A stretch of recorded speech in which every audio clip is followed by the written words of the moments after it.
Hey, bonjour à tous, j'espère que vous allez bien. Je suis ravie de vous retrouver pour la vidéo du jour.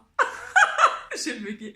Je suis ravie de vous retrouver pour la vidéo du jour. Aujourd'hui, on va parler procrastination. Tadam.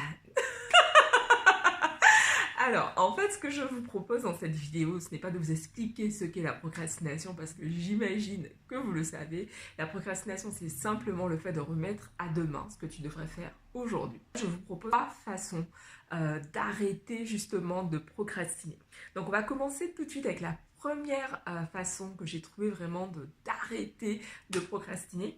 Avant, en fait, je faisais des to-do list, mais énormes, avec énormément de choses à réaliser dans une journée.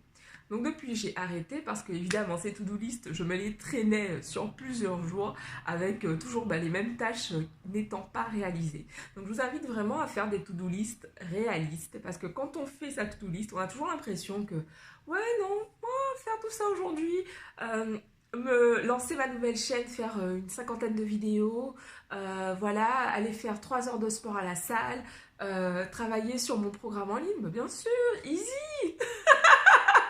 En fait, non, vraiment faites des to-do list réalistes. Mettez-vous 3 tâches que vous voulez réaliser aujourd'hui. Donc c'est faire des to-do list réalistes.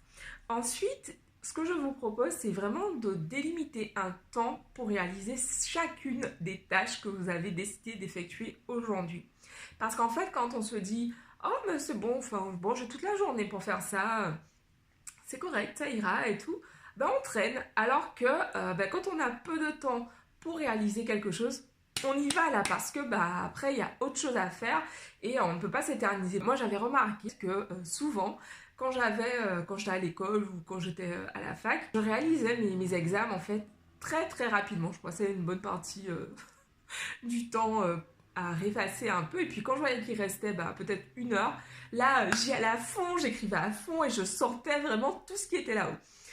Alors que si j'étais chez moi et que je devais faire le même devoir, ça me prenait des heures, voire même parfois des journées entières. Et je revenais là-dessus, je ne sais pas combien de fois, parce que quand tu as tout le temps du monde, en fait, tu prends tout le temps du monde, tout simplement.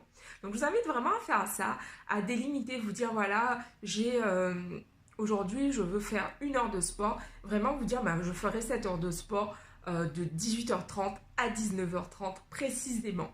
Vraiment vous mettre des deadlines en fait. Parce que voilà, ça va vraiment vous inviter à respecter ce que vous avez noté. Et la troisième astuce que je vous propose en fait pour vous libérer de la procrastination, c'est vraiment de faire le plus difficile en premier. Parce que souvent quand on a une tâche un peu pas agréable à faire, on va avoir tendance à se dire ah ouais je vais m'en occuper en fin de journée. Et puis de fil en aiguille, bon la fin de la journée arrive, on n'a toujours pas réalisé cette tâche, on se dit je m'en occuperai demain quoi, voilà. Et de demain en demain, on se retrouve combien de mois après à ne pas s'en être occupé. Voilà, cette lettre que vous avez envoyée aux impôts par exemple, faites-la dès demain matin, à la première heure, libérez-vous de ça. Vous allez vraiment faire de la place au niveau du mental et voilà, ça va être une case qui va être libre pour pouvoir penser à quelque chose de plus agréable par exemple. Voilà ces 3 astuces que je vous propose pour vous libérer dès maintenant de la procrastination. La première, faire des to-do list réalistes.